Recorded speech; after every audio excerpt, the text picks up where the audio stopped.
Selamat pagi Bapak-Bapak, Ibu-Ibu, dan teman-teman sedama. Selamat datang di Cetia Rumah Kesadaran. Terimalah salam bahagia kami dalam Dhamma, Sotihotu Namo Buddhaya. Sebelum puja bakti ini kita mulai, kami mohon dengan segala kerendahan hati untuk menonaktifkan handphone ataupun handphonenya diatur ke nada silent. Jika ada telepon yang sangat penting, mohon untuk dapat menjawabnya di luar ruangan ini. Terima kasih. Marilah kita bertumpu lutut dan bersikap anjali. Pemimpin puja akan menyalakan lilin dan dupa.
Marilah kita memulai puja bakti minggu ini dengan melakukan penghormatan awal kepada Sang Tiratana, Buddha, Dhamma, dan Sangha dengan membacakan Pariparana Karagata.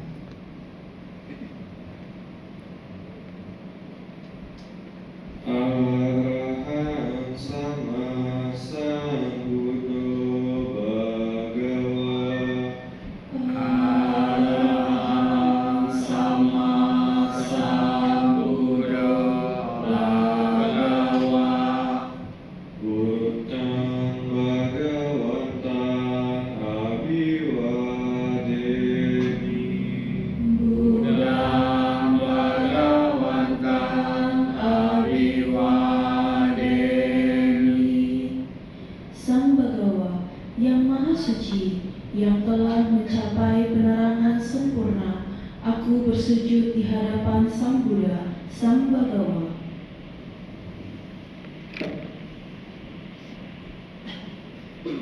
Swakato bhagavata dhammo.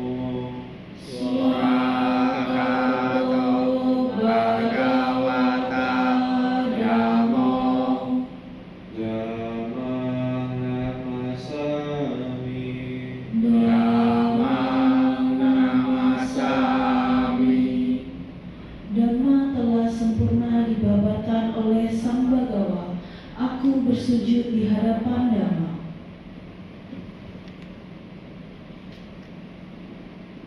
Supatipanno bhagavato sawaka sangho. Supatipanno bhagavato sawaka sangho. Sanghang namami. Sanghang namami. Sangha siswa Sang Bhagawa telah bertindak sempurna. Aku bersujud di hadapan Sangha.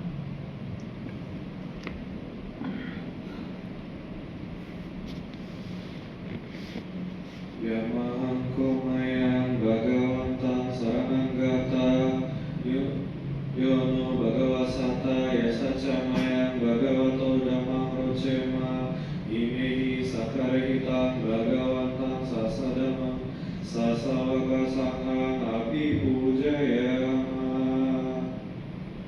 Kami berlindung kepada Sang Bagawa, Guru junjungan kita. Dalam nama Sang Bagawa kami berbahagia. Dengan persembahan ini, kami melakukan puja kepada Sang Bagawa, Dhamma sejati, serta Sangha para siswa. Silakan duduk kembali.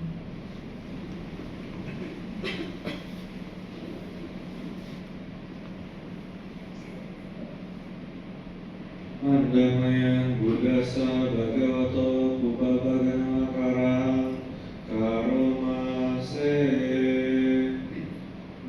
Namo tassa bhagavato arahato sama sambuddhassa.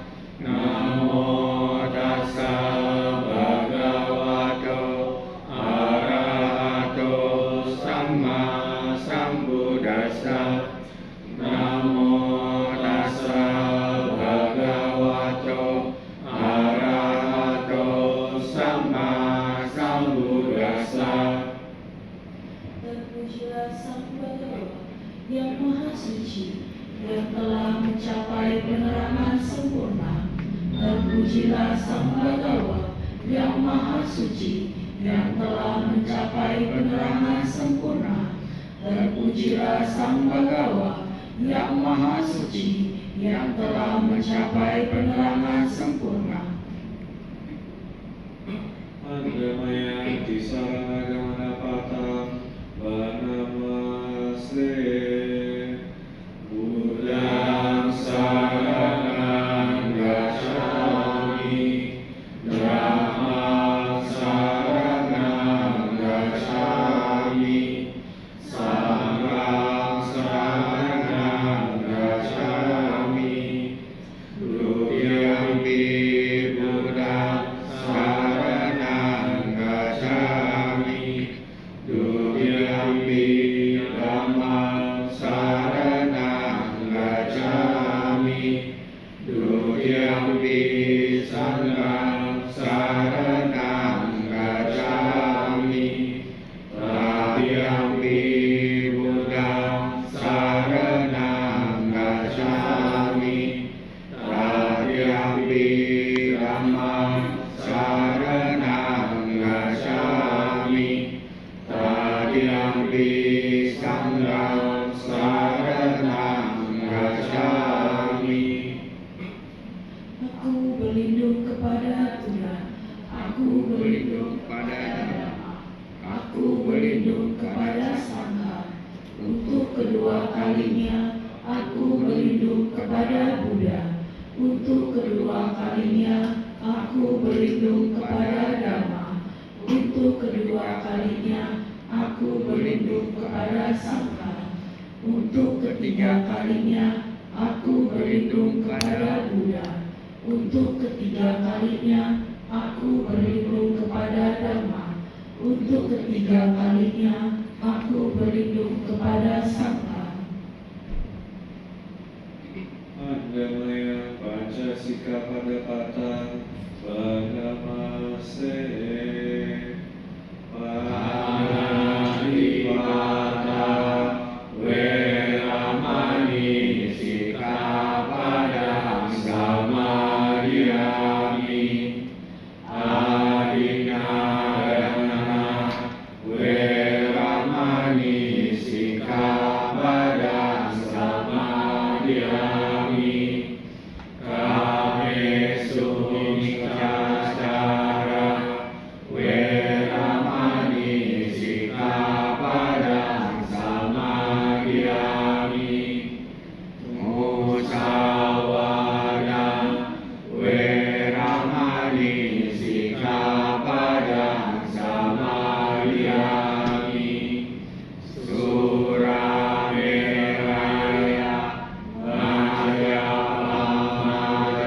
Majapahadana Veramani Sikkhapadang Samadhiyami. Aku bertekad akan melatih diri menghindari pembunuhan makhluk hidup. Aku bertekad akan melatih diri menghindari pengambilan barang yang tidak diberikan. Aku bertekad akan melatih diri menghindari perbuatan asusila. Aku bertekad akan melatih diri menghindari ucapan yang tidak benar. Aku bertekad akan melatih diri menghindari segala minuman keras yang dapat menyebabkan lemahnya kesadaran. Agamaya Buddha Nusatinaya Karoma Se Iti Soto Bhagava Arahat Sama Sambuddho Wijacarana Sambanyo Sugato Lokakawidu Anuttaro Purisa Dhammasarati Satta Dewa Manusana Buddho Bhagavati. Demikianlah Sang Bhagawa yang Maha Suci, yang telah mencapai penerangan sempurna, sempurna pengetahuan serta tindak tanduknya, sempurna menempuh sang jalan keimanan, pengenal segenap alam, pembimbing manusia yang tiada taranya, guru para dewa dan manusia, yang sadar, bangun, yang patut dimuliakan. Agamaya Dhamma Nusatinaya Karoma Se Swakato Bhagavata Dhammo Sanditiko Akaliko Eipasiko Opanaiko Pacatang Veditawo Vinuhiti. Dhamma Sang Bhagawa telah sempurna dibabarkan, berada sangat dekat, tak lapuk oleh waktu, mengundang untuk dibuktikan, menuntun ke dalam batin, dapat diselami oleh para bijaksana dalam batin masing-masing. Agamaya Sangha Nusatinaya Karoma Se Supatipanyo Bhagavato Sawaka Sangho Ujupatipanyo Bhagavato Sawaka Sangho Nyayapatipanyo Bhagavato Sawaka Sangho Samitipanyo Bhagavato Sawaka Sangho Yadidam Cattari Purisa Yudhani Atta Purisa Pugala Esa Bhagavato Sawaka Sangho Pahuneo Pahuneo Dakineo Adharikaraneo Anutara Punyaketa Lokasati. Samhasiswa Sang Bhagawa telah bertindak baik. Samhasiswa Sang Bhagawa telah bertindak lurus. Samhasiswa Sang Bhagawa telah bertindak benar. Samhasiswa Sang Bhagawa telah bertindak patuh. Mereka merupakan 4 pasang makhluk, terdiri dari 8 jenis makhluk suci. Itulah Samhasiswa Sang Bhagawa, patut menerima pemberian, tempat bernaung, persembahan serta penghormatan, lapangan untuk menanam jasa yang tiada taranya di alam semesta. Agamaya Satsakirya Gatayo Vanama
ada perlindungan lain bagiku. Sang Buddha sesungguhnya pelindungku. Berkat kesungguhan pernyataan ini, semoga Anda selamat sejahtera. Tiada perlindungan lain bagiku, Dhammalah sesungguhnya pelindungku. Berkat kesungguhan pernyataan ini, semoga Anda selamat sejahtera. Tiada perlindungan lain bagiku, Sanghalah sesungguhnya pelindungku. Berkat kesungguhan pernyataan ini, semoga Anda selamat sejahtera. Andamaya Manggala Sutta Banamase. Ewame sutta ekang samayang bhagava sawagiyang viharati jetawane anatam bindikasa arame atako anyatara dewata abhikantaya ratiya abhikantawana kewala kapang jetawana ovasewa yena bhagava renupasangkami upasangkami va bhagavanta ambivarjetva ekamantam atasi ekamantam ditakosa dewata bhagavantam rataya vasavasi bahudeva manusaca manggalani acintayu akan kamana sotana ruhi manggalamu utama asewana cabalana panditana casewana ujaja ujaniyana ekam manggalamu utama pati rupa desa wasaja ubesca kata punyata atas sama pamidija etam manggalamu utama bahu saja jasi panca winayoja susigito subhasita jaya wasa etam manggalamu utama ngata pitu upatana utadara sasanggaho anakula cakamanta etam manggalamu utama danan cadama sariaca ngata sanggaho anawajani kamani etam manggalamu utama arati wirati papa majapanya jasanyamo apa mado jadamesu etam manggalamu utama garawoca diwatoca santu dica kata yuta kalena dhamma sawana etam manggalamu utama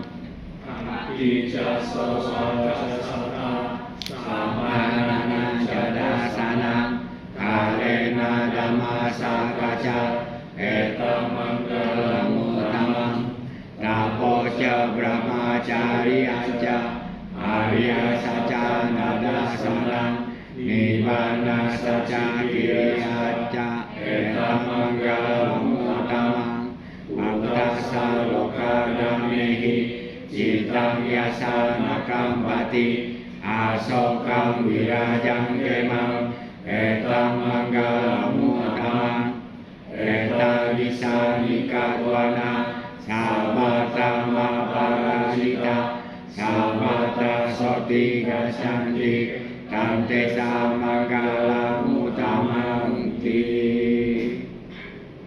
Demikianlah telah aku dengar pada suatu ketika Sang Bagawa menetap di dekat Sawati di hutan Jeta di wihara Anata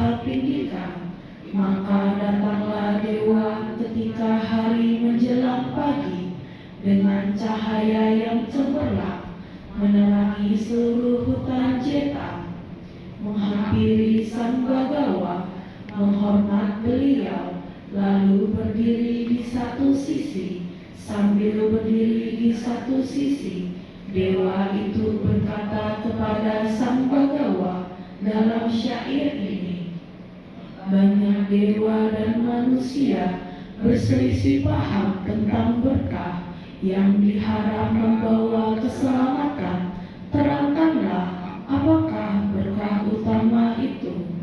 Tak bergaul dengan orang yang tak bijaksana, bergaul dengan mereka yang bijaksana, menghormat kepada mereka yang patut dihormati, itulah berkah utama.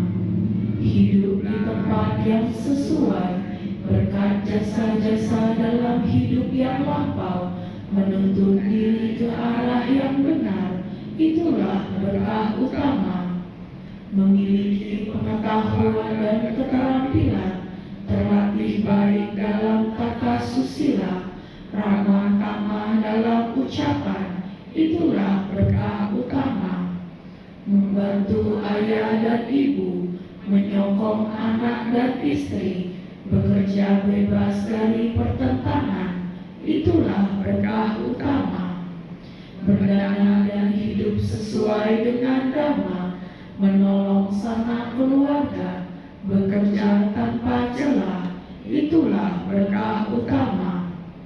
Menjauhi, tak melakukan kejahatan, menghindari minuman keras, tekun melaksanakan dhamma, itulah berkah utama.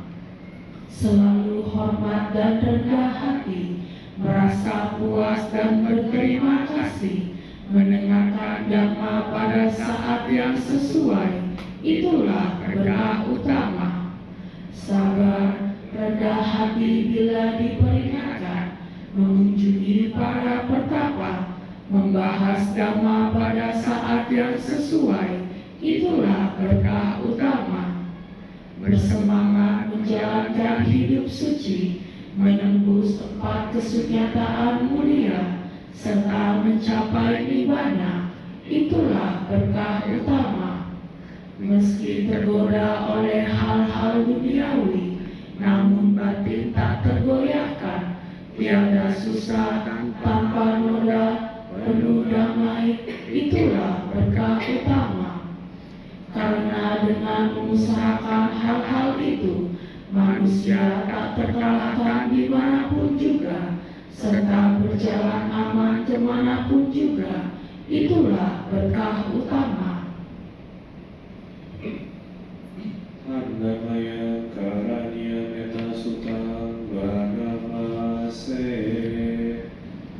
Karania mata kusalena, yantang santang padang abisang meja, sako uju casu juca, suwaso casa mulu anati mani, santu sako casu baroca, apa kico casa uka uti, santi rio ca nipakoca, apa gabo kulesu ananu hido, sanaja kurang sama care kinci, yena winyu pare upawa liung, sukino agenino tu, sabe sata bawantu suki tata, yekesi pana butati, kasawa tawarawa anawa sesa,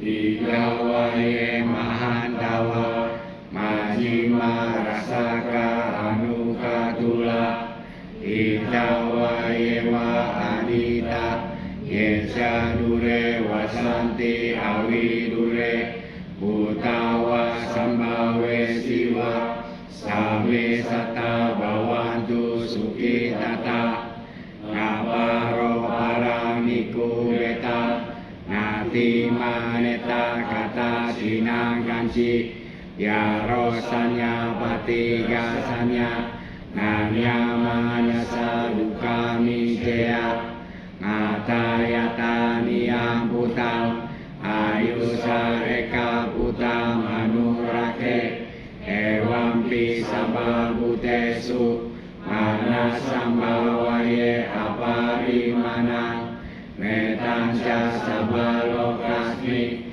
mana sambawaye aparimanang udang adosa dirianca asam badang awerang asapatang itang sarang nisinoa ngaya noa yawa tasa wigata mido etang sating aditeya brahma metang wiharang idamahu itinca anupagama silawa kacanena sampanyo kamesu inea gedang nahi jatu gawasya punareti. Inilah yang harus dikerjakan oleh mereka yang tangkas dalam kebaikan.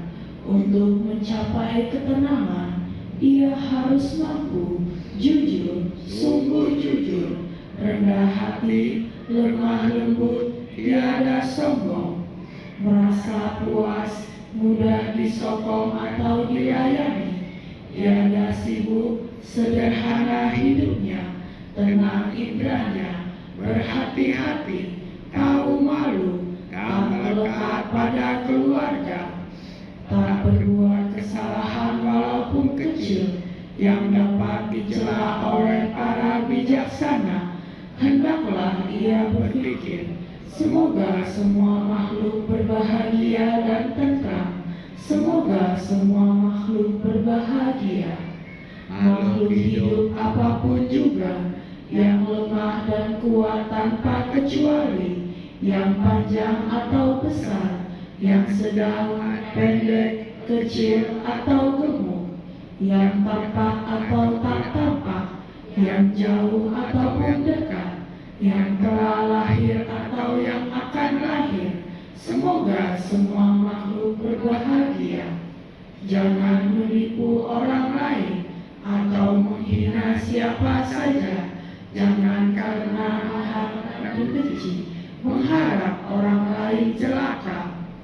Bagaikan seorang ibu yang mempertaruhkan jiwanya melindungi anaknya yang tunggal, demikianlah terhadap semua makhluk dipancarkannya pikiran kasih sayangnya tanpa batas. Kasih sayangnya ke segenap alam semesta, dipancarkannya pikiran itu tanpa batas, ke atas, ke bawah, dan ke sekeliling, tanpa rintangan, tanpa benci dan permusuhan.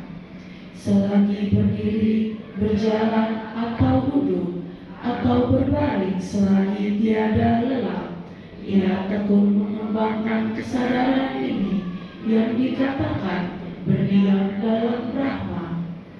Tidak berpegang pada pandangan salah tentang Atta atau aku, dengan sila dan penglihatan yang sempurna hingga bersih dari nafsu indera, ia tak akan lahir dalam rahim manapun juga. Andamaya Brahma Wihara Parana Karomase Aham sukito homi nidukmo homi awero homi avyavaja homi awero homi suki atanam pariharami sabe sata sukita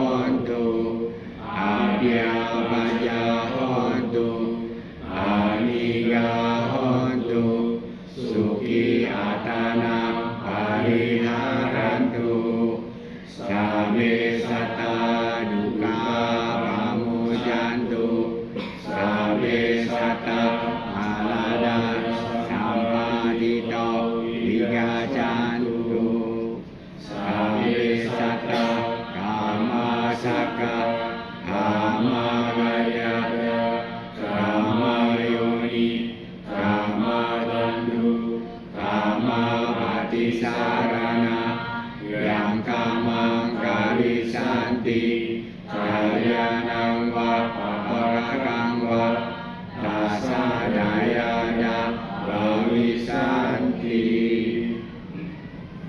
Semoga aku berbahagia, bebas dari penderitaan, bebas dari kebencian, bebas dari penyakit, bebas dari kesukaran. Semoga aku dapat mempertahankan kebahagiaanku sendiri. Semoga semua makhluk berbahagia, bebas dari penderitaan, bebas dari kebencian, bebas dari kesakitan, bebas dari kesukaran. Semoga mereka dapat mempertahankan kebahagiaan mereka sendiri. Semoga semua makhluk bebas dari penderitaan. Semoga semua makhluk tidak kehilangan kesejahteraan yang telah mereka peroleh. Semua makhluk memiliki karmanya sendiri, mewarisi karmanya sendiri, lahir dari karmanya sendiri, berhubungan dengan karmanya sendiri, terlindung oleh karmanya sendiri. Apapun karma yang diperbuatnya, baik ataupun buruk, itulah yang akan diwarisinya.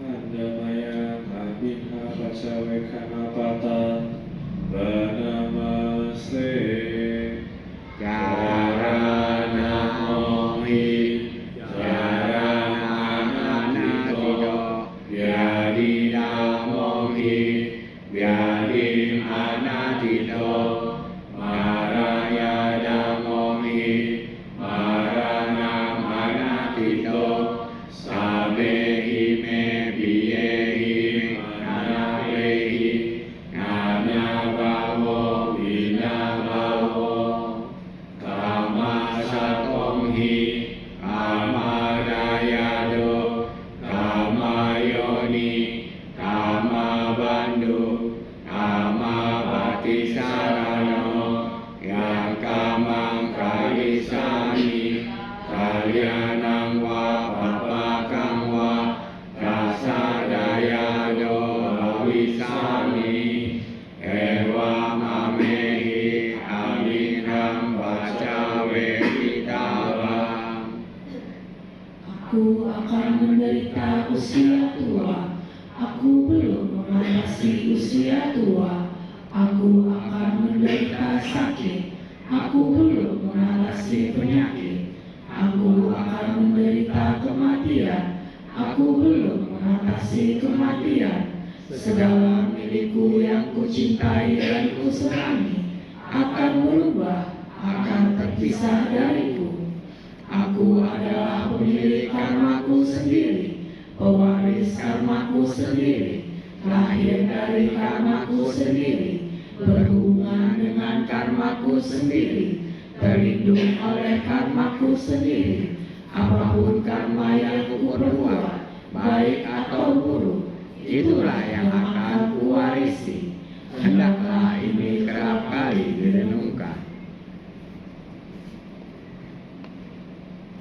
Setelah membaca parita-parita suci, tibalah saatnya bagi kita untuk melakukan meditasi.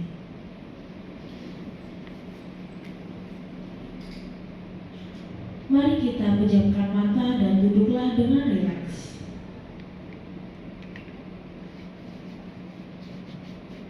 Meditasi dimulai.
Sabe sata bawantu suki kata, semoga semua makhluk berhidup berbahagia.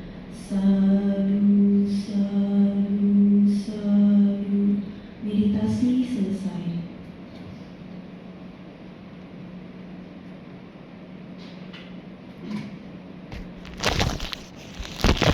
Ceramah Dhamma Puja Bakti pagi ini akan dibawakan oleh Bapak Rudi Arijanto dengan tema Kemana Kita Akan Dilahirkan. Waktu dan tempatnya kami persilahkan kepada Bapak Rudi. Terima kasih.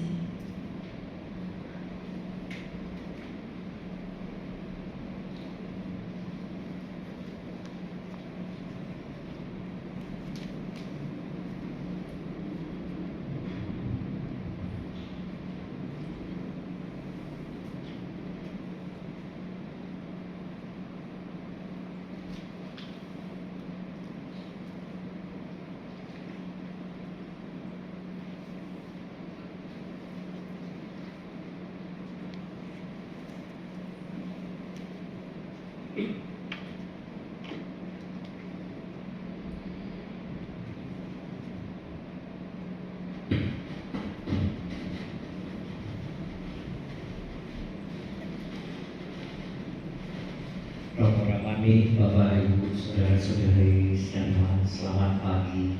Salam dalam Dharma, Namo Buddhaya. Berbahagia sekali pada pagi hari ini saya mendapat undangan berceramah di Cetia Rumah Kesadaran. Dan ini yang pertama kali saya berceramah di sini, Bapak Ibu. Sudah barang tentu karena ini yang pertama kali saya memperkenalkan diri dulu, walaupun tadi sudah disebut nama saya Rudi, ya, Rudi Arianto, nama keluarga. Saya tinggal di Villa Matimas, Serpong. Pekerjaan saya sebagai dosen di sebuah universitas di Karawaci, Tangerang. Jabatan saya saat ini sebagai kepala lembaga yang sebelumnya wakil dekan Fakultas Sains dan Teknologi. Dan pada pagi hari ini saya membawakan ceramah Dharma Aida Ibu Mata. Membawakan ceramah Dharma berjudul Kemana Kita Akan Dilahirkan. Bapak Ibu, saudara-saudari sedama,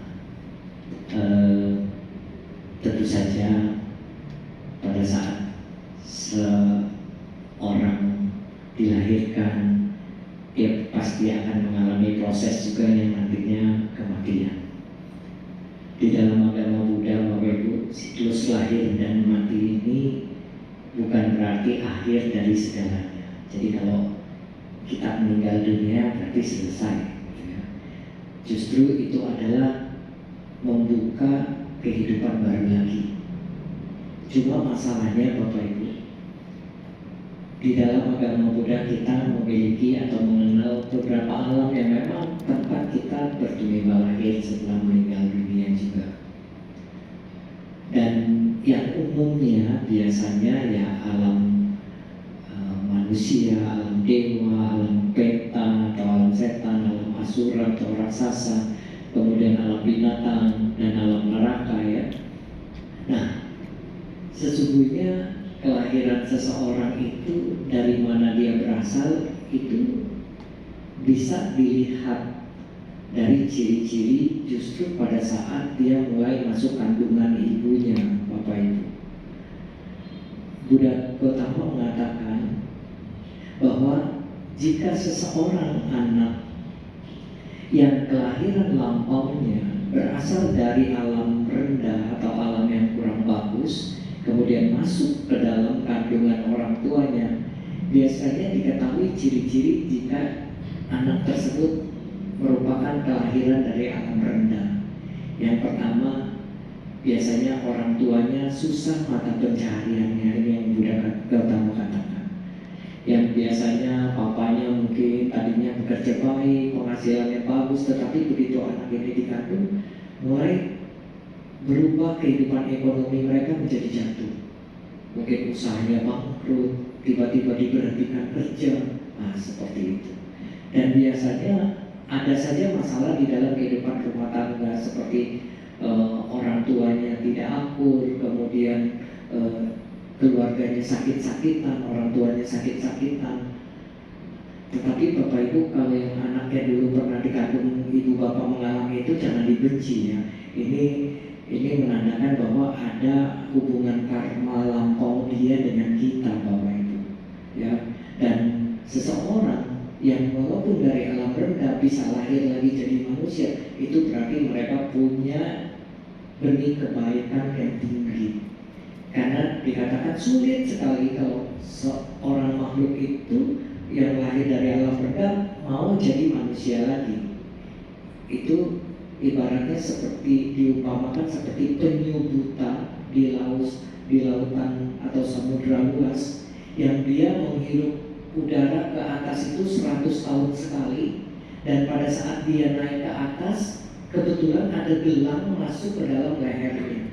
Bisa kita bayangin, penyunya buta naiknya 100 tahun sekali, pas naik kebetulan ada gelang masuk ke dalam lehernya. Nah baru dia bisa jadi manusia. Itu perumpamaan yang luar biasa. Betapa probabilitasnya, betapa kemungkinannya atau peluangnya itu kecil sekali. Sehingga kalau dia bisa lahir dari alam rendah jadi manusia, itu berarti ada suatu kualitas karma baik yang berbuah, Bapak Ibu sekalian. Nah kemudian perumpamaan yang kedua itu seperti melempar biji wijen, dilempar ke tembok sampai biji wijen itu nancap di tembok, baru dia lahir jadi manusia. Bisa kita bayangin, kita ambil biji wijen ya.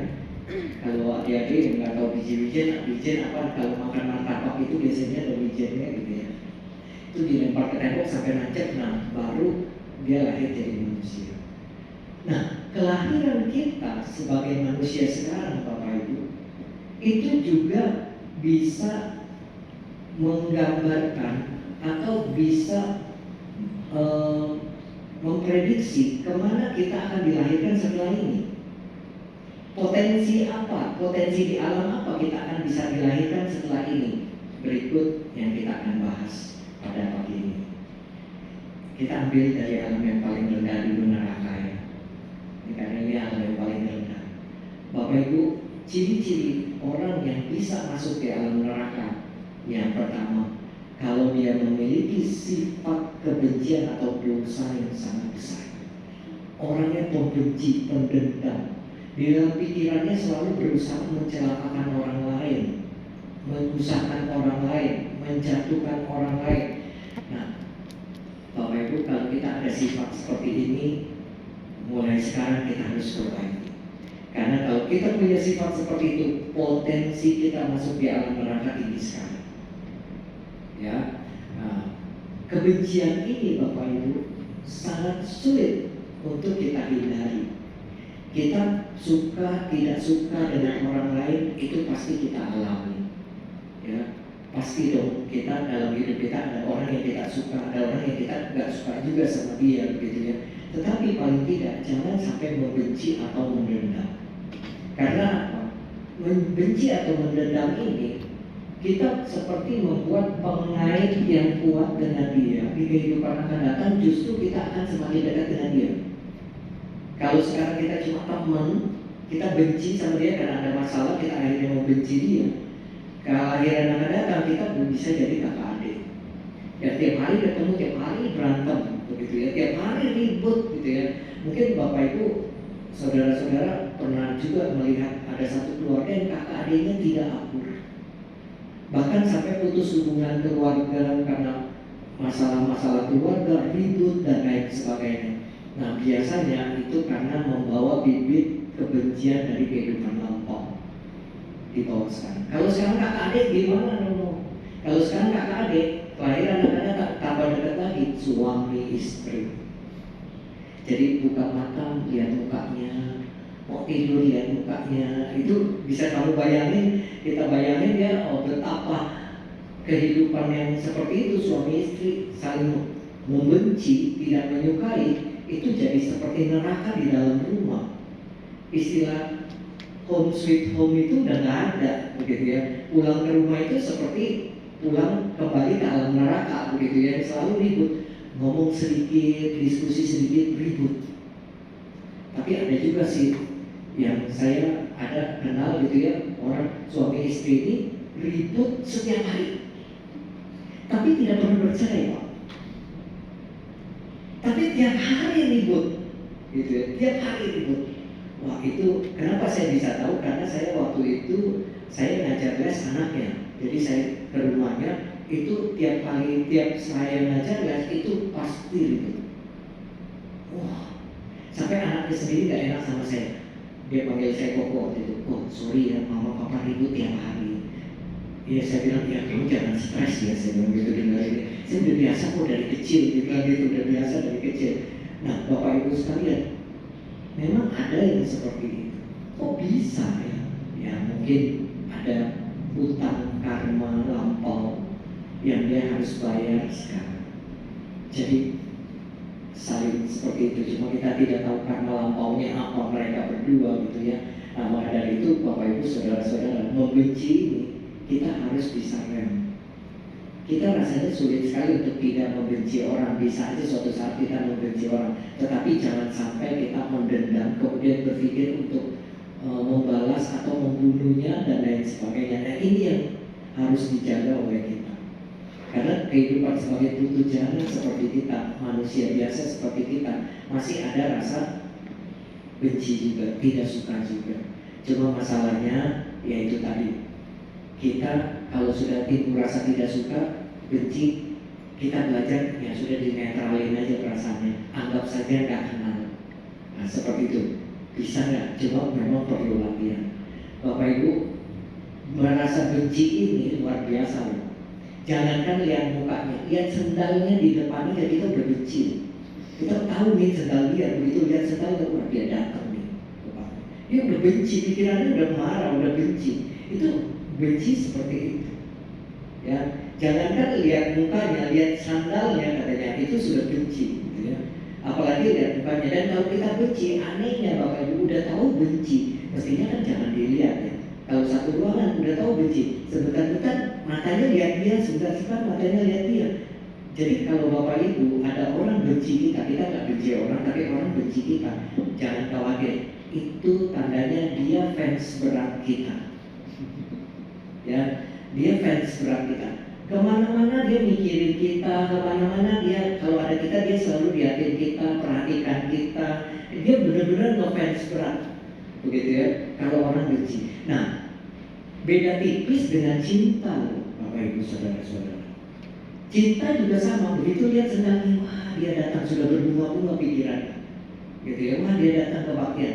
Kalau duduk di satu ruangan, bentar-bentar lirik dia, karena hatinya semua. Nah makanya benci sama cinta ini beda tipis nih Bapak Ibu ya. Cuma kondisinya apa, kalau benci ke dosa, kalau cinta ke adosa, gitu ya. Biar tidak tidak benci, itu tidak salah. Nah tetapi Bapak Ibu, ini yang harus kita latih, gitu ya. Terus yang kedua, ciri-cirinya tadi membenci. Yang kedua, kalau ngomong kasar sekali, ya. Kalau bicara itu kasar sekali. Jadi dia tidak peduli orang lain mau sakit hati, dia tidak peduli itu menyakitkan orang lain, dia tidak peduli, pokoknya pandangan dia begini maka seperti ini. Dan itu kita banyak lihat di media-media sosial saat ini. Dan orang-orang yang seperti itu kebenciannya tinggi sekali Bapak Ibu. Tidak bisa dinasehati, jangan begitu, tidak bisa. Karena memang mereka sudah dari rasa benci itu, mereka kemudian punya pandangan salah di dalam kehidupannya karena menganggap dia yang paling benar. Nah makanya ini hati-hati nih Bapak Ibu Saudara-saudara, gitu ya. Jadi kalau misalnya kita marah, gitu ya, kita harus dalam koridor yang wajar. Bukan berarti nggak boleh marah. Orang tua sama anak marah itu wajar. Tetapi kalau sampai marahnya sampai memukuli, menghantam sampai setengah mati, gitu, itu salah. Itu yang timbul adalah kebencian nantinya. Dan si anak pun akan timbul rasa tidak suka, kebencian dengan orang tuanya. Makanya jangan heran Bapak Ibu, kalau ada anak juga bisa membenci orang tuanya. Nah ini yang perlu kita perhatikan. Jadi tadi benci, ngomongnya kasar, gitu ya, merasa dia yang paling benar, nah, dan punya pandangan salah. Kemudian yang kedua, alam yang kedua. Mudah-mudahan yang pertama tadi, saya marah tapi nggak benci ya. Saya nggak suka tapi nggak sampai membenci, nggak sampai pikiran mau balas dendam, mau celakain dia. Nah itu masih oke. Pintu nerakanya udah tutup lah kalau yang seperti itu. Yang kedua, di alam peta atau alam asura, ini kurang lebih ya, alam setan. Nah kalau dari pengamatan ya, dengar teman-teman indigo cerita, kemudian dia mengatakan begini, bahwa orang setelah dia menjadi manusia, begitu dia meninggal dunia, itu mayoritas kebanyakan lahirnya di alam setan, lahirnya di alam peta. Kok bisa? Ini ciri-cirinya, kita potensi atau tidak ya. Yang pertama, lahir di alam peta itu seperti halnya di alam peta, alam yang dikatakan alam yang tidak pernah merasa puas. Baru makan sudah lapar lagi, minum sudah haus lagi, itu tidak pernah ada rasa kepuasan, selalu sedih di alam mereka. Nah, ciri-ciri yang pertama orang bisa lahir di alam peta adalah tidak pernah merasa puas di dalam hidupnya. Tidak pernah merasa puas. Apa yang didapat, dia tidak akan pernah merasa cukup. Kalau ditanya, wah kok sekarang udah makmur ya, udah jadi laupan nih, udah hebat nih, ekonominya sudah maju. Alah Romo, masih kuli orang, masih kerja keras, dan macam gak boleh ngomong gitu ya. Itu namanya tidak bersyukur, gitu ya. Harusnya kita bilang, wah karena baik, memang sekarang kehidupan semakin baik ketimbang dulu. Artinya kita merasa puas dengan kondisi kita sekarang. Mungkin dulu susah sekali, sekarang kehidupannya sudah lebih maju, tapi belum tentu orang bisa bersyukur. Karena rasa puas ini di dalam diri manusia, seperti dalam hal hukum ekonomi begitu ya. rasa keinginan orang, kepuasan orang itu gak ada batas. Handphone masih bagus, iPhone 17 Pro keluar, wah keren ya. Ini masih bagus, apa yang beli? Nah seperti itu. Itu sebetulnya hal-hal yang kelihatannya halus, tetapi kita tidak punya merasa kepuasan di dalam hidup kita. Lihat apa kita pengen, lihat apa kita pengen. Ini menimbulkan apa? Gelombang kita naik, keserakahan kita naik. Ini mau, dan itu akan menyebabkan lahir di alam setan, di alam kita. Bapak Ibu Saudara-saudara. Makanya kalau kita mau mencegah itu bagaimana? Ngerem itu bagaimana? Sekarang kalau mau biar apa pikir, ini kebutuhan atau kemauan. Kalau handphone kita masih bagus, ya, apakah kita perlu beli handphone atau ganti handphone baru? Kalau kita mau ganti handphone baru, berarti itu kebutuhan atau kemauan? Kemauan. Kecuali handphone kita rusak, kemudian kita mau beli handphone baru, bolehlah beli handphone yang paling bagus, iPhone 17 Pro misalnya. Boleh kita beli karena apa? Itu kebutuhan. Iya Bapak Ibu ya. Jadi mulai sekarang harus dilatih seperti itu, ya. Bukan nggak mampu, bukan. Tetapi kita melatih bagaimana ngerem lomba kita, ngerem keserakahan kita yang halus. Romo itu kan nggak merugikan orang, Romo. Kita kan beli pakai duit sendiri, hasil kerja sendiri. Masa kita nggak boleh nikmati? Boleh. Tetapi dengan seperti itu akhirnya bertambah keinginan nggak? Pengen terus. Pasti pengen terus. Gitu ya. Ingin terus. Begitu. Nah, Bapak Ibu, itu berarti ketidakpuasan di dalam dirinya. Nah, makanya orang yang punya ciri-ciri hidupnya tidak pernah merasa puas, selalu mengeluh, aduh hidup seperti ini ya, hidup tambah susah ya, hidup kok kayak begini-begini saja ya. Itu keluhan itu menandakan orang itu tidak pernah merasa puas. Hati-hati. Walaupun hidupnya begitu-begitu saja, tetapi lihat anak-anaknya tambah besar kan? Tambah besar. Sekolahnya yang tadinya SD bisa SMP, sekarang bisa SMA. Itu kan kemajuan hidup, achievement yang dia dapat, pencapaian yang sudah dia dapat. Tetapi banyak orang tidak melihat itu. Karena apa? Yang mereka lihat orang itu maju, orang itu hebat kalau hartanya banyak. Jadi semua dilihatnya itu kepuasannya dari materi, Bapak Ibu. Nah, Bapak Ibu sekalian, apakah orang yang punya materi banyak itu juga bisa merasa puas? Belum tentu. Belum tentu. Ya, ada orang yang rajin kerja, rajin sekali kerja.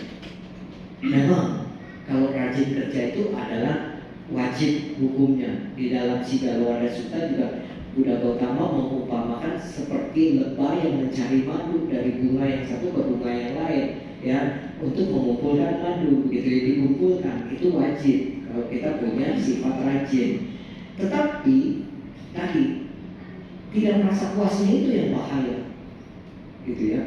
Dia rajin kerja sehingga tidak pernah libur. Bahkan kalau dia bilang kalau weekend itu justru ramai, Romo. Saya liburnya paling hari biasa. Hari biasa pun karena dia pikir nggak kemana-mana, buka juga, kerja juga, usaha juga. Akhirnya tidak pernah ada waktu untuk melakukan perbuatan baik. Kalau ditanya, ayo kok dana, ayo kok ikut kebaktian, ikut ini. Nantilah kalau saya udah membina hidupnya, sudah senggang, Pak. Bisa kita bayangin setiap hari kita hidup senggang kan? Kecuali yang nganggur mungkin ya, nggak ada kerjaan, senggang banget gitu ya. Nah, tapi kalau kita yang bekerja itu hidup itu sehari-hari ketemu minggu, udah Sabtu lagi, minggu lagi, itu nggak terasa loh. Kita berderap ke arah usia kita semakin banyak ya. Sebetulnya kan jatah kehidupan kita semakin sedikit. Artinya apa? Kayak kalau kita misalnya karena kehidupan kita 75 tahun, sekarang sudah umur 50, berarti kan tinggal 25 tahun. Tahun depan tinggal 24, tahun depan tinggal 23. Nah, seperti itu kan. Nah, Kalau kita merasa bahwa kalau tidak puas itu hidup kita, dia akan merasa ngapain ya hidup ini? Apa yang mau saya capai? Apa yang bisa saya dapat? Tetapi kalau dia merasa puas, dia bersyukur. Wah, anak-anak sekarang udah pada kuliah, udah ada yang kerja, udah ada yang menikah, begitu ya. Oh, beban hidup saya semakin berkurang. Wah, saya merasa senang, merasa bersyukur, merasa bahagia. Walaupun secara ekonomi dia tidak banyak, tetapi yang banyak belum tentu saya katakan tadi. Tapi kerja terus. Libur Lebaran anaknya bilang, Pak, ayo dong kita jalan-jalan. Kan orang-orang kalau libur kerja itu awalnya kemana? Ke Vietnam, ke Thailand, kemana gitu, ke Bali. Papanya bilang apa? Justru kalau libur Lebaran kita jangan tutup, harus tetap buka. Kenapa? Orang-orang pada tutup, lumayan yang beli banyak. Karena yang lain tutup kita buka. Anaknya pikir secara logika, oh ya benar juga ya. Setelah lewat Lebaran, anaknya nagih.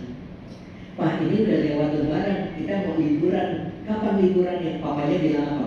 Orang-orang buka toko, kalau kita tutup, langganan papa lari ke orang-orang. Kebayang nggak? Jadi liburan nggak jalan-jalan, nggak liburan apalagi. Seumur hidup bekerja terus tanpa bisa menikmati hasil pekerjaan, kekayaan. Buat orang yang melihat ini berarti apa Bapak Ibu? Dia rajin, tetapi dia kaya, tetapi dia tidak bisa menikmati hidupnya dengan baik. Begitu usia lanjut, begitu usia tua, dia kena sakit, dia menikmati hidupnya di rumah dengan minum obat, menghabiskan uangnya juga untuk membeli obat atau berobat. Bapak Ibu sekalian, gitu. Tapi mama dari kecil kita sama mama papa bilang, dari muda harus rajin kerja, giat kerja, harus rajin kerja. Kalau udah tuanya enak, kalau mudanya rajin kerja, kumpulkan kekayaan yang banyak. Betul. Dia setelah lulus SMA, dia mulai kerja sambil kuliah, kemudian dia bekerja terus sampai umur 50, kaya Pak. 51 mati. Kenapa? Karena kurang istirahat. Kerja terus nggak pernah istirahat, kurang tidur, kurang tidak bisa memanage stresnya gitu kan, karena tidak pernah jalan-jalan, tidak pernah healing. Karena kalau mau beli apa aja dia mikir, sayang duitnya. Ada Bapak Ibu juga orang yang seperti itu. Bahkan mau beli aqua saja di jalan, dia bilangnya apa? Jangan beli di sini, nanti aja di wihara kan gratis dikasihnya, jadi nggak usah beli. Ampun, itu ada yang punya pikiran gitu. Ada yang begitu Pak. Dari wihara pulang bawa 2 atau 3, buat apa? Buat di jalan supaya nggak beli. Apa bukan tanpa serakah dia? Padahal dia kaya. Tanpa serakah kan Pak? Jadi belum tentu orang kaya itu juga bisa merasa puas di dalam hidup. Tapi kalau Bapak Ibu sekarang secara materi cukup, kemudian juga bisa menikmatinya, anak-anak juga happy. Tadi kan di dalam Manggala Sutta, membahagiakan anak dan istri adalah berkah utama. Dari mana kita bisa membahagiakannya? Yang pertama perhatian, yang kedua tadi dengan kita punya kekayaan. Kita bisa ajak jalan-jalan, kita bisa ajak happy-happy, mereka bahagia, kita juga semakin berkah di dalam hidup. Itu yang pertama. Tidak pernah merasa puas. Yang kedua, orang ciri-ciri bisa lahir di alam setan, di alam peta. Kalau apa? Yang kedua ini, kalau dia ya melekat. Nah, ini melekat ini penting. Oh iya, tadi juga contoh lain ya yang tidak pernah merasa puas. Biasanya ibu-ibu. Ya, hati-hati nih. Kalau anaknya waktu kecil ulangan, begitu selesai ulangan, maminya tanya, dapat berapa? Anaknya kasih lihat 5. Hah? 70? Mami udah ajarin, suruh hafalin. Padahal mau pergi sudah ditanya jawab, masih salah juga. Ini kan mami udah ajarin. Wah, dimarahin anaknya 70. Belajar lebih baik, pokoknya harus dapat lebih baik. Masa cuma KKM 70 doang? Nah, begitu ulangan berikutnya 80. Maminya lihat, marah lagi. Ini kan sudah dihafalin, kamu udah bisa, kenapa sekarang nggak bisa jawab? Gitu ya. 90 marah juga, bahkan salah satu pun marah karena tidak puas. Nah biasanya ibu-ibu tidak, kalau bapaknya dengerin di rumah, papinya dengerin, apaan sih ribut-ribut mulu lu, katanya ya. Terus ini udah diajarin masih salah, udahlah itu juga 80 udah bagus. Nah biasanya kalau cowok begitu ya, udahlah 80 juga udah bagus. Nah tapi kalau orang tua, wanita biasanya gitu. Bahkan saya dulu pernah kepala sekolah SD Pak, orang tua itu jambak-jambakan ribut gara-gara anaknya ranking 1 dan 2. Bayangin, jadi yang ranking 2 tidak merasa puas bahwa katanya gurunya dikasih nilainya di upgrade, yang juara 1 itu disogok segala macam. Waduh, pecah kepala saya. Jadi maunya dua-duanya juara 1. Mana ada satu kelas juara 1 dua orang. Waktu itu kan masih sistem ranking gitu. Wah itu waktu itu saya masih kepala sekolah. Bisa kita bayangin. Ingat, kalau orang tua selalu merasa tidak puas terhadap anaknya, apa yang terjadi? Ini terjadi kejadian juga di Jerambar. Udah lama sekali. Waktu itu saya masih mengajar di Jakarta, jadi guru juga ya. Itu anaknya ranking 2, dia gantung diri Pak. Anaknya ranking 2 di kelas, bunuh diri, gantung diri. Karena apa? Orang tuanya tuntut dia harus ranking 1. Kira-kira kalau anaknya udah mati, puas gak? Pasti menyesal. Ya, akhirnya apapun tidak bisa didapat. Nah ini hati-hati ini. Ya. Yang kedua tadi melekat. Bagaimana caranya? Melekatnya terhadap apa? Yang pertama, ini yang paling berat, kita orang tua melekatnya sama apa? Anak. Ini berat. Saya pun belajar untuk coba jangan melekat. Melekatnya kepada anak. Ya, melekatnya kepada anak. Biasanya orang tua kalau yang sudah usia lanjut gitu ya, misalnya dia punya anak 4, di antara 4 anak ini pasti ada yang hidupnya lebih susah secara ekonomi. Nah orang tua biasanya tuh itu jadi perhatian anak dia yang hidupnya susah itu, dia jadi pikiran.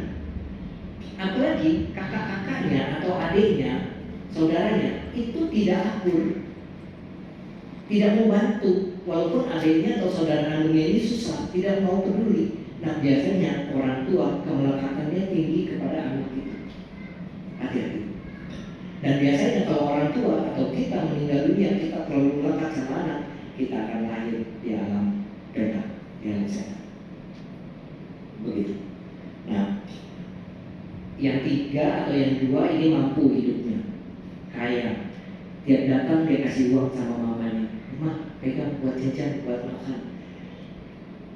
Ini uang yang dari anaknya yang mampu ini, dia nggak pakai buat makan, bagaimana? Dia simpen. Nanti anak yang nggak mampu datang, yang miskin ini datang anaknya, dia kasih. Nih buat anak kamu jajan, buat kamu beli apa di rumah. Itu orang tua saudara-saudara. Nanti kalau yang kakaknya atau saudaranya yang mampu tadi kasih uang, dia pasti tegur mamanya, "Mama itu uang buat mama makan." Dia kan punya keluarga sendiri, tanggung jawab sendiri ekonominya. Mama bukan tanggung jawab mama lagi, begitu kan? Kalau secara pikiran normal begitu ya. Tapi saudara-saudara ibu bapak, orang tua tidak seperti itu. Walaupun anaknya sudah 40 tahun, sudah punya cucu, dia anaknya juga udah punya anak lagi, tapi kalau kehidupan anaknya secara materi, secara kehidupannya tidak bahagia, tidak happy, baik secara materi dan lain sebagainya, dia pasti akan pikirin. Itu orang tua. Makanya bahagia masih punya papa mama. Jangan sia-siakan. Ini kritik ke dalam ini Pak ya. Kita umat Buddha keturunan Tionghoa biasanya berbaktinya terbalik. Waktu masih hidup, orang tua tidak diperhatikan makannya. Gak pernah tuh waktu masih hidup orang tua dikasih makan satu meja, tapi sudah mati baru dikasih makan satu meja. Berbaktinya terbalik. di sini ada Ai atau Pak Mei ya, atau Ama yang usianya sudah lanjut, ditanya pernah nggak dikasih makan anak satu meja? Belum pernah. Romo, jangan takut, nanti mati dikasih. Jadi tunggu mati ya, nanti mati dikasih. Wah, ketawa mereka. Kemudian mereka bilang, Romo itu sudah terlambat, sudah mati baru dikasih. Nah, maka dari itu, kalau masih punya orang tua itu umumnya ya, nasib bagus, kita punya berkah berlimpah. Karena apa? Masih ada doa orang tua kepada kita. Perhatikan baik-baik. Jangan nanti sudah meninggal baru deh segala macam gitu ya. Nah, ini Bapak Ibu, melekat kepada anak. Yang kedua, melekat terhadap barang atau benda. Kita bisa melekat terhadap benda. Ya. Contohnya gimana? Misalnya begini. Suatu hari kita punya pen bagus nih, pen bagus. Suatu hari hilang. Wah, kita berusaha cari nggak ketemu. Wah, kita marah-marah. Kemana nih pen? Siapa nih yang ambil segala macam? Nah, Bapak Ibu, itu menunjukkan kemelekatannya tinggi sekali. Kemelekatannya tinggi sekali. Bahkan contoh lainnya, sendalnya hilang pulang kebaktian. Oke lah, nggak hilang, ketuker. Mungkin orang berpikirnya bagus juga, buang yang buruk, ambil yang baik. Ya, jadi begitu lihat, wah sendalnya bagus nih, yang jelek saya buang, ambil yang baik, dia bawa pulang. Nah, yang sendalnya ditukar, marah kan? Emosi sesaat wajar, karena kita masih manusia biasa. Tetapi bisa nggak kita seperti air di danau yang kita lempar batu, terus ada gelombang bulat, terus bulat sampai membesar ke tepi, habis itu rata lagi air. Bisa nggak kita seperti itu? Emosi kita bisa sesaat, tapi bisa cepat tenang kembali. Nah, kadang-kadang ada orang hilang sendal, ini hilang sendal. Minggu depan datang kebaktian, dia masih tanyain, masih nanyain, sendal saya ketemu nggak ya? Kemarin yang minggu lalu hilang. Itu berarti itu sendal dibawa di atas kepalanya seminggu loh Pak. Melekat sekali dengan bendanya. Selama saya jadi Dharma Duta ya, selama saya berceramah, saya pernah 3 kali kehilangan sepatu. Karena sepatu ditaruh di depan. 3 kali. Sampai pengurusnya bilang, aduh Romo maaf ya, gak usah pikirin. Mungkin dia besok mau lamar kerja, mau interview, gak punya sepatu, pakai sepatu saya dia diterima kerja. Oh Mitovo, dia jadi bisa menghidupi keluarganya. Saya sepatu yang gak bagus, sepatu bekas bisa dapat karma baik. Yang penting tolong cariin saya sendal jepit aja di warung, beliin sendal. Nah, pulang pakai sendal. Jadi kalau saya dulu ceramah pulang pakai sendal, mama saya bilang, sepatu hilang ya. Nah, saya bilang ya karma baik, saya bilang gitu ya, karma baik. Kan jadi pakai sepatu baru kalau sepatu lama hilang, gitu kan. Nah, positif thinking, kalau nggak sepatu barunya di dalam kotak aja. Karena kita sayang pakainya, karena masih baru kan, pakai yang ada gitu kan. Begitu ini hilang kan, buka sepatu barunya. Nah, Bapak Ibu sekalian, itu baru sendal, baru sepatu. Sekarang ibu-ibu lagi nih, pulang ke rumah, cek ke pangkeng, ke kamar, buka lemari pakaian ada berapa. Terus cek pakaian kita yang mana yang udah lama sekali kita tidak pakai. Itu orang tua. Kalau yang seperti itu biasanya anaknya bilang, Ma, ini baju udah gak muat, udah lama juga ini baju dari zaman mama muda, udah kasih orang aja, sumbangin. Mamanya bilang apa? Jangan, nanti kalau mama meninggal taruh peti, dibakarin buat kirim mama. Nah, kalau ada orang tua menjawab begitu, kemelekatannya tinggi. Hati-hati, kita harus rajin-rajin kasih tahu dia supaya jangan melekat dengan benda itu. Kenapa? Itu tadi. Iya dong, dulu ya namanya beli baju kesayangan. Kita tiap kali mau sincia, kita beli baju paling tidak 2 setel, betul kan? Baju yang lama keluar nggak 2 setel? Enggak. tambah banyak. Bahkan ada mungkin anaknya kasih atau siapa kasih kita baju yang bagus, kita simpen, nggak pernah dipakai. Itu baju yang bagus. Di rumah bapak-bapak kita, apalagi cowok ya, lebih simpel Pak. Kita di rumah paling pakai kaos-kaos putih swan gitu aja Pak, karena gerah kan ya. Tambah bolong, tambah adem Pak. Artinya apa? Yang kita pakai yang jelek-jelek terus kan, nggak dibuang. Berarti yang bagus simpen terus, nggak pernah dipakai. Nah, Bapak Ibu mulai sekarang coba mindset kita ubah sedikit. Jangan melekat terhadap budaya. Keluarkan. Saya Romo bajunya mahal, iya. Dulu kan langsing, sekarang kan langsung. Dulu langsing, sekarang langsung, nggak ada pinggangnya. Kalau pakai baju lama kita itu nanti kayak buras, lemaknya kemana-mana kelihatan, gitu ya. Nah, jadi Bapak Ibu sumbangin. Kalau misalnya ada kebakaran atau ada apa, sumbangkan. Saya pun begitu. Di rumah baju saya jumlahnya sama. Kalau saya beli batik misalnya, beli batik 2, maka yang lama keluar 2. Walaupun kadang istri bilang, Pak itu kan masih bagus, saya dikasih orang. Gak apa-apa. Walaupun bagus, tapi bekas. Saya jadi pakai baju yang baru. Karena apa? Jadi fresh. Istilahnya terus. Kita nggak bakar, kita belajar melepas. Berapa banyak sih yang kita mau pakai? Ya, satu hari kan hanya 1 atau 2 yang kita pakai. Nah itu dia. Itu baru baju. Sekarang ke dapur. Sampailah di dapur, lihat dapur. Lihat berapa panci yang ada di dapur, Tupperware yang ada di dapur. Itu. Makanya saya bilang ini ibu-ibu kebanyakan. Ya. Nah hati-hati nih ibu-ibu ya. Tupperware masih ada, beli lagi. Koleksi Romo, bagus-bagus, lagi diskon Romo, lagi murah gitu ya. Nanti di rumah hitung ya, berapa Tupperware yang dipakai dan berapa yang selalu disimpan di dalam kitchen set itu, yang akhirnya sampai bau, sampai udah sampai jamuran begitu ya. Nah ini Bapak Ibu, udah wihara kan ada setiap ada kegiatan atau ada apa kita lihat.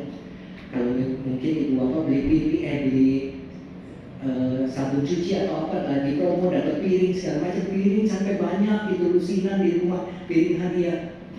Nggak mau dikasih udah sumbangin ke wihara. Kan wihara suatu saat ada acara punya piring sendiri, nggak usah diumumin ibu-ibu besok pinjam piring ya, bawa ya piring dari rumah gitu ya, nggak usah diumumin. Karena apa? Kita selalu support barang yang kita nggak pakai tapi masih bagus, itu jadi karma baik. Apalagi di antara umatnya mungkin ada yang susah Bapak Ibu ya. Mungkin kita tahu siapa nih yang kurang mampu ya. Ya kita tawarin dulu, jangan langsung kasih gitu ya. Kita tanya dulu, saya punya baju masih bagus tapi saya udah lama nggak pakai, mau nggak? Kalau dia bilang, oh iya boleh, nah kasih. Kadang-kadang ada juga sih orang dikasih baju bekas malah marah, tersinggung gitu ya. Makanya tanya dulu ya, mau nggak? Kalau dia mau kasih. Nah itu. Jadi sama panci segala macam cek ya, apalagi udah bolong-bolong, anaknya bilang mah ini buang aja nih, udah cemong, bolong gitu ya, ngapain disimpan? Nanti tunggu ada tukang tambal panci lewat. Kalau zaman dulu kan ada tukang tambal panci tuh yang dari Bima gitu ya, nggak tahu di sini masih ada nggak gitu ya. Kalau BSD sih nggak ada ya, dia bisa ngekor, dia jalan kaki, nggak ada yang ambil ya. Nah, seperti itu. Jadi udah sumbangin saja atau buang saja. Nah, begitu ya Bapak Ibu. Alat peta, alat surah, ciri-cirinya kurang lebih seperti itu ya. 3 tidak pernah merasa puas, serakah, melekat. Nah biasanya yang umum kita begitu, kita masih melekat atau hati-hati. Jadi kita kurang-kurangin. Kemudian alam manusia seperti kita. Nah, berarti kehidupan lampau kita banyak kebajikan. Cuma kadar kebajikannya, mutu kebajikannya beda-beda. Makanya tiap orang dilahirkan juga dengan kondisi berbeda-beda. Ada yang kulitnya bagus, ada yang kulitnya bermasalah, ada yang ganteng, cantik, ada yang biasa saja, ada yang jelek, begitu ya. Itu faktor kekuatan kualitas karma lampaunya. Begitu, kualitas karma lampaunya. Makanya Bapak Ibu saudara-saudara, usahakan kalau kita berdana atau apa gitu ya, usahakan berdanalah sesuatu yang memiliki mutu yang bagus atau yang terbaik, sehingga kita punya buah karma juga akan mendatangkan sesuatu yang terbaik, begitu ya. Jadi kelihatan sekali orang yang memiliki mutu atau kekuatan karma lampaunya kuat dan tidak, itu kelihatan pada saat dia lahir, gitu ya. Jadi kalau ada orang bilang kalau Romo baru lahir dia meninggal, berarti masuk surga tuh ya, dia kan belum melakukan kesalahan apapun. Jangan salah, di Buddhis tidak begitu. Kalau bayi baru lahir dia meninggal, berarti karma baiknya sedikit sekali. Karena dia cuma sebentar di alam manusia, dia meninggal lahir. Nah, bukan berarti dia nggak ada dosa, karena karma baiknya. Nah, kalau Anda ibu bapak bisa panjang umur, berarti karma baiknya tinggi sekali. Rata-rata usia di zaman kita ini 75 tahun sekarang. Kalau Bapak Ibu bisa lebih dari 75 tahun, bonus. Apalagi amanya atau poponya, kumkumnya itu bisa 80 tahun. Kemarin saya dari rumah duka umur 93 tahun. 93 tahun. Luar biasa. Cucunya aja udah umur berapa? Udah tua juga cucunya ya. Dia 93 tahun. Sampai ngotai itu ya Bapak Ibu ya, 5 keturunan yang peti matinya itu dikasih kain 5 warna, sampai cicitnya itu disuruh naik ke atas petinya, duduk di atas petinya. Nah seperti itu. Itu karma baiknya besar sekali. Cuma kita kayaknya susah ya, 60 aja udah mulai onderdil, kendor. Iya, gocap aja udah dikit-dikit masuk angin, dikit-dikit enak badan gitu ya. Nah, seperti itu biasa begitu kita ya sekarang gitu ya. Nah, Bapak Ibu, itu ciri-cirinya apa bisa lahir di alam manusia? Yang pertama ya, kita banyak kebaikan, banyak berbuat baik, suka berdana, silanya bagus, silanya baik gitu ya. Cuman kan masing-masing kemampuan melaksanakannya beda-beda. Ada yang bisa sempurna, ada yang bisa lebih baik, ada yang biasa aja. Nah seperti itu. Itu lahir dari manusia. Beruntung. Jadi walaupun sekarang kalau lahirnya jelek, berarti udah besar nggak bisa cakep dong ya, karena lampau. Bisa. Pernah nggak Bapak Ibu waktu kecil lihat fotonya?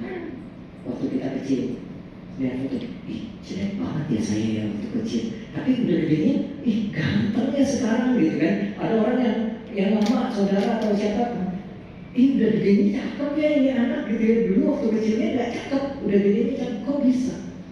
Kenapa kira-kira?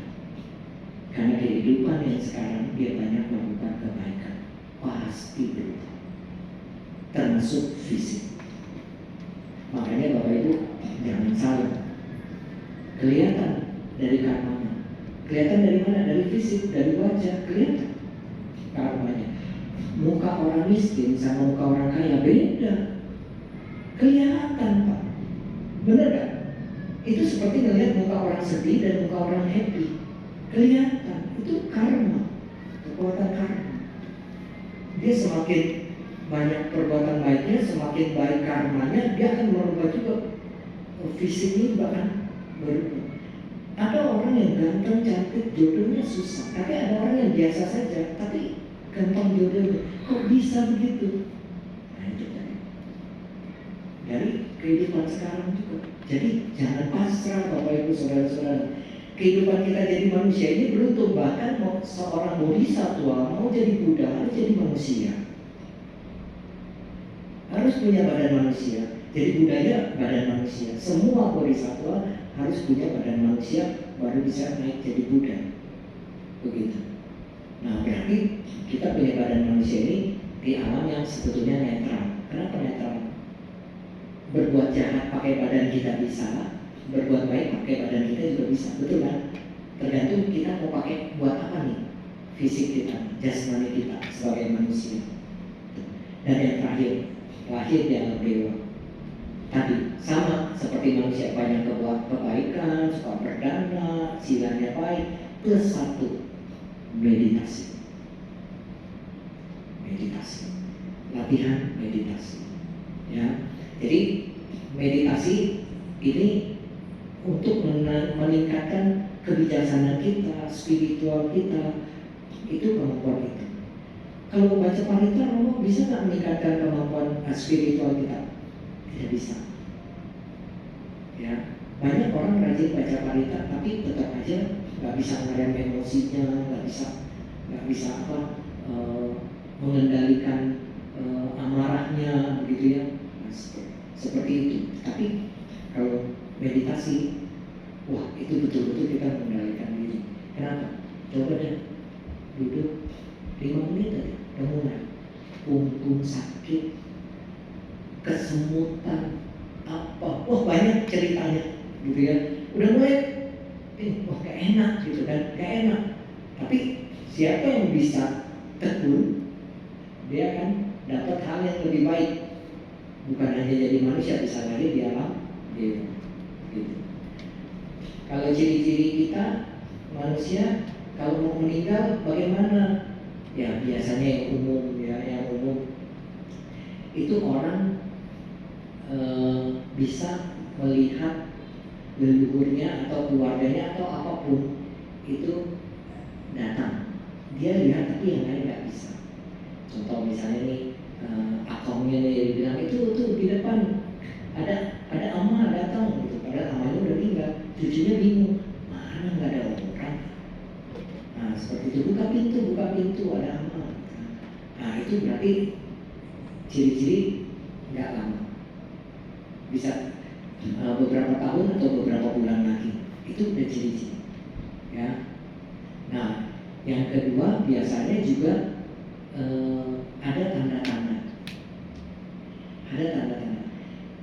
Artinya dia bisa, yang tadinya nggak pernah banyak ngomong, kemudian dia jadi banyak ngomong, kemudian dia jadi kasih nasihat segala macam gitu. Nah itu juga demikian.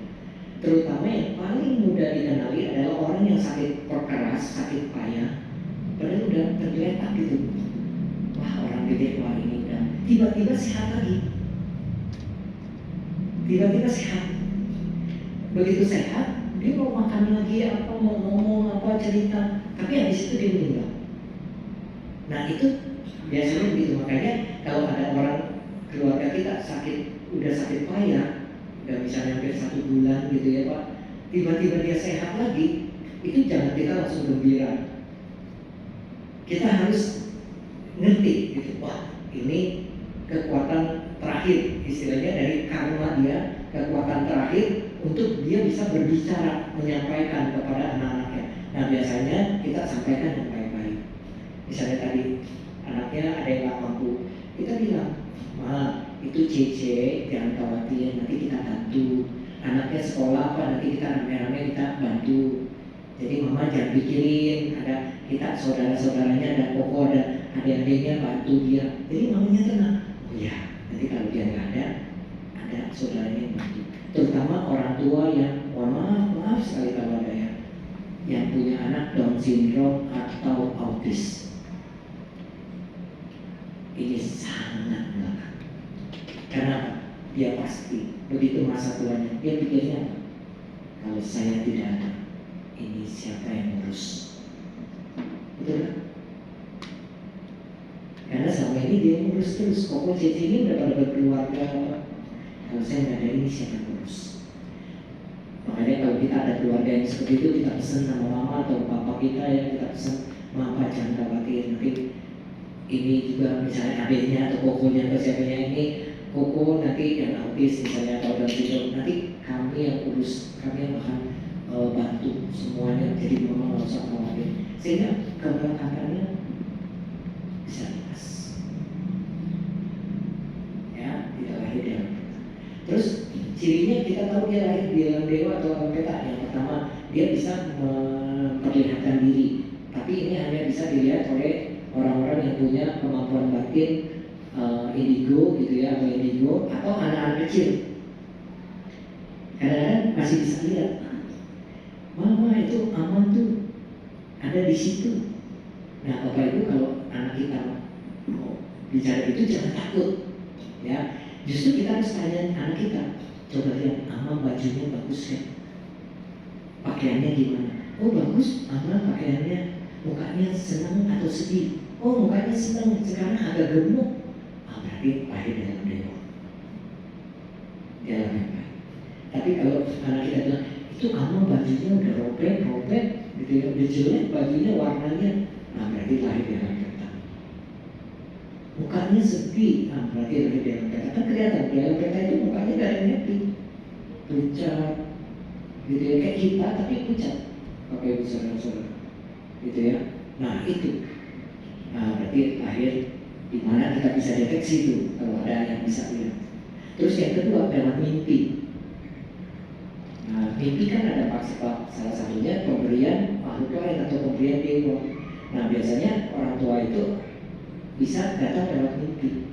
Tapi jangan begini ya, siang ini kita ngobrol ketemu ya, kita ngomongin mama dulu waktu masih hidup begini-begini, kamu mimpi mama, itu enggak. Kalau itu bukan pemberian dewa atau makhluk lain, bukan. Karena tadi siang kita baru pikirkan, jadi malam ke bawah mimpi. Tapi kalau kita nggak pikirin apa, tiba-tiba mimpi.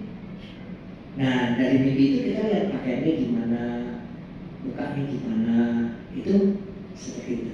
Ciri-ciri itu bisa, dua itu kita bisa apa, deteksi. Romo terus kalau sudah kita tahu dia lahirnya di alam yang rendah gimana, atau di alam setan, banyak berbuat baik limpahkan kepada mereka atas nama mereka. Itu saja. Baik, Bapak Ibu, saudara-saudara, mudah-mudahan nanti kita ketemu di alam yang bagus ya. Jangan ketemunya ya, ini di alam setan, ini nomor di sini juga, iya udah lama sih di sini gitu ya. Nah itu akhirnya bareng-bareng di alam rendah ya, nah, seperti itu. Jangan turun gitu ya. Justru kita harus bertahan atau naik. Baik, terima kasih. Salam dalam dharma dan budaya. Masih ada waktu tanya jawab atau bagaimana? Seperti itu. Masih ada yang mau nanya? Silakan. Biasanya ada tanya jawab atau enggak? Oh, tergantung romonya ya. Silakan Bapak Ibu kalau ada yang mau nanya. Saya minum ya.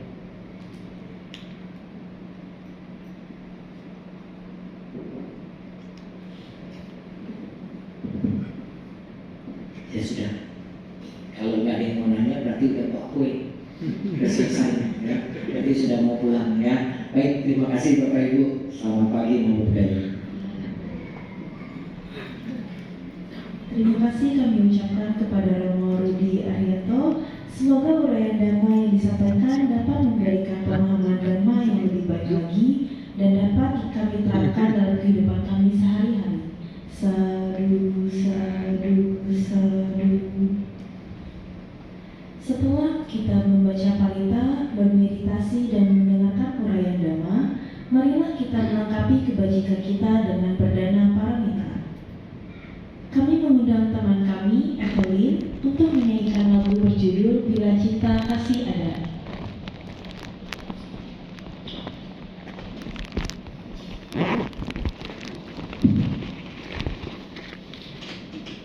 Selamat pagi, Iin, Shushu, Kopa, dan Cece.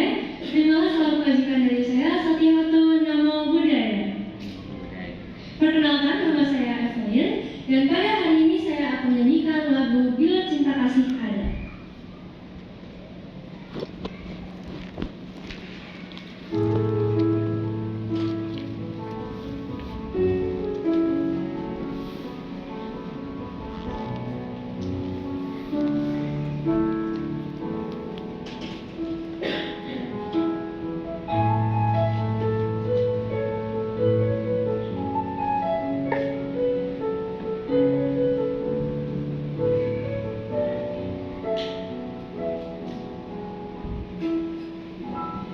Bila cinta ada di hati kita, maka tiada lagi benci pada sesama.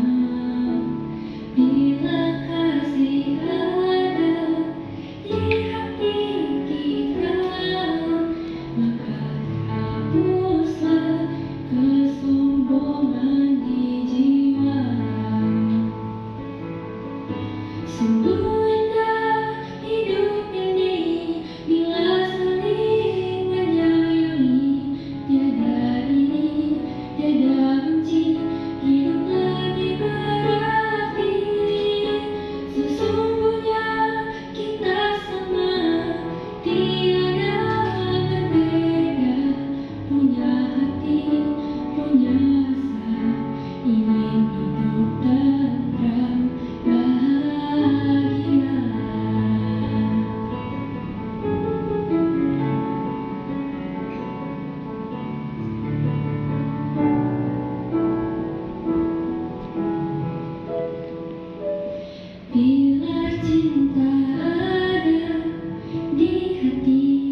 kasih banyak kepada Evelyn atas wihara gitanya dan kepada bapak-bapak, ibu-ibu, dan teman-teman sedama atas dananya. Semoga bermanfaat bagi pengembangan Buddha Sasana di setiap rumah kesadaran.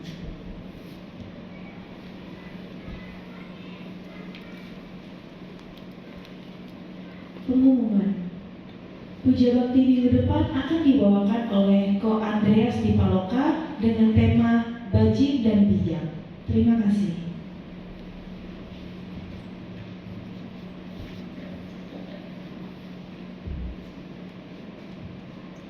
Setelah melakukan kebajikan pada hari ini, marilah kita melakukan pelimpahan jasa dengan membacakan Parita Etawata.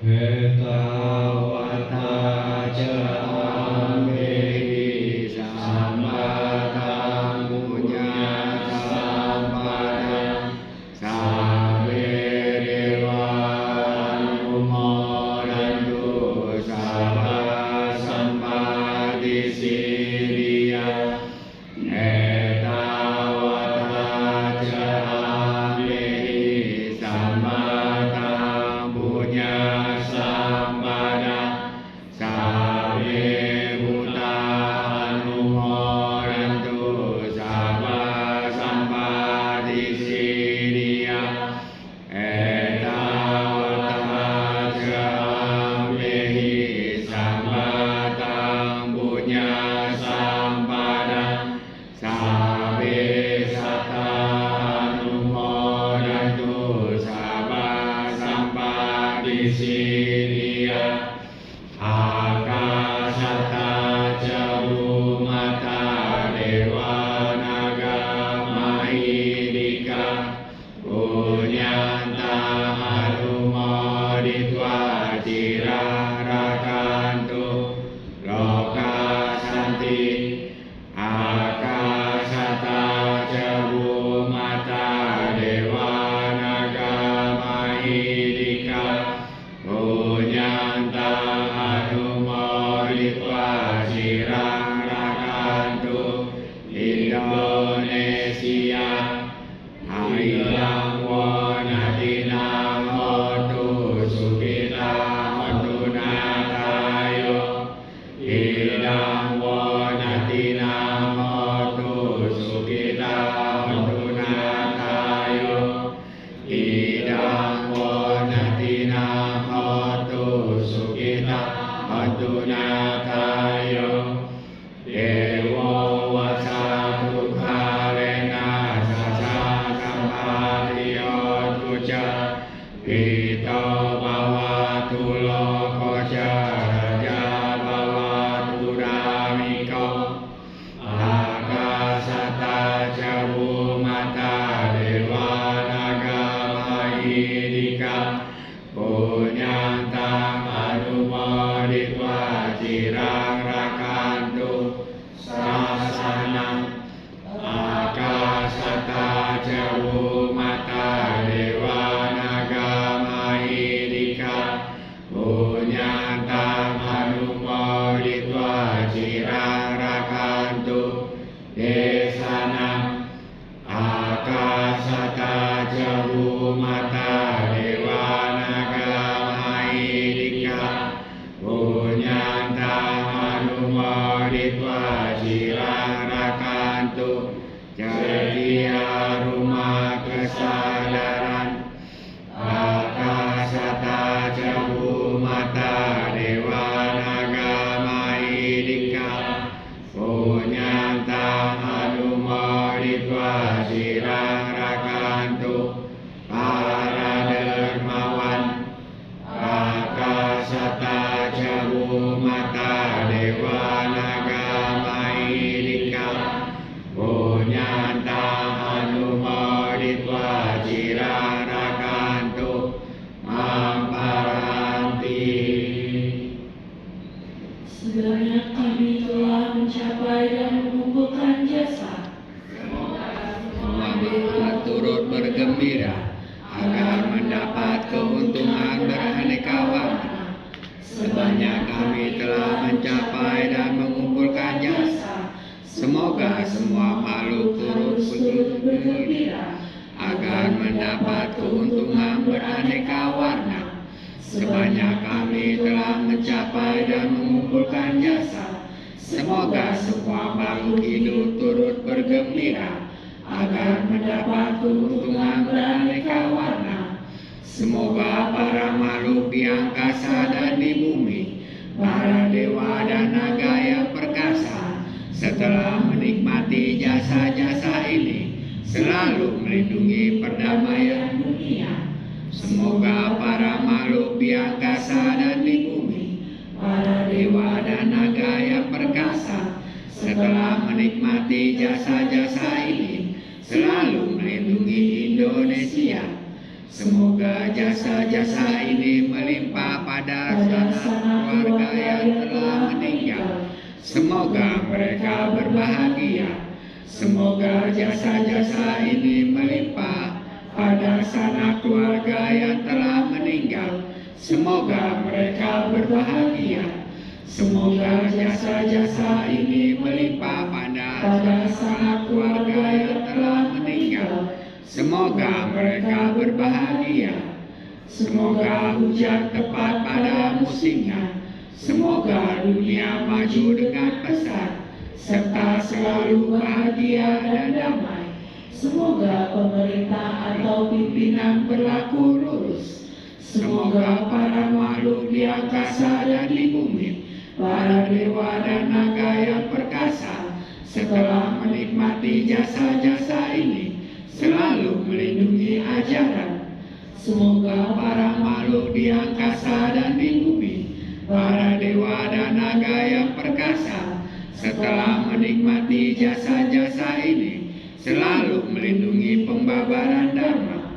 Semoga para makhluk di angkasa dan di bumi, para dewa dan naga yang perkasa, setelah menikmati jasa-jasa ini, selalu melindungi cahaya rumah kesadaran. Semoga para makhluk di angkasa dan di bumi, para dewa dan naga yang perkasa, setelah menikmati jasa-jasa ini, selalu melindungi para dermawan. Semoga para makhluk di angkasa dan di bumi, para dewa dan naga yang perkasa, setelah menikmati jasa-jasa ini, selalu melindungi kita semua. Sadu, sadu, sadu. Mari kita tutup puja bakti hari ini dengan kembali membacakan Karita Nama Karagata.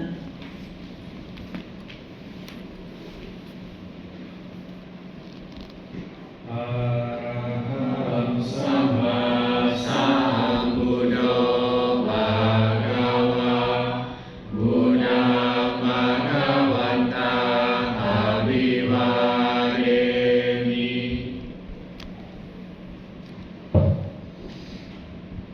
Swakato Bhagavata Dhammo Dhamman Namasami.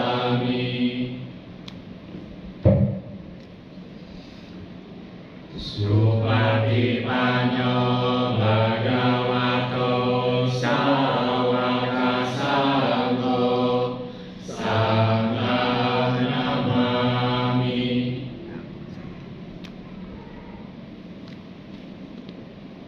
Sabe Sata Bhavatu Sukhitata. Semoga semua makhluk hidup berbahagia. Salu,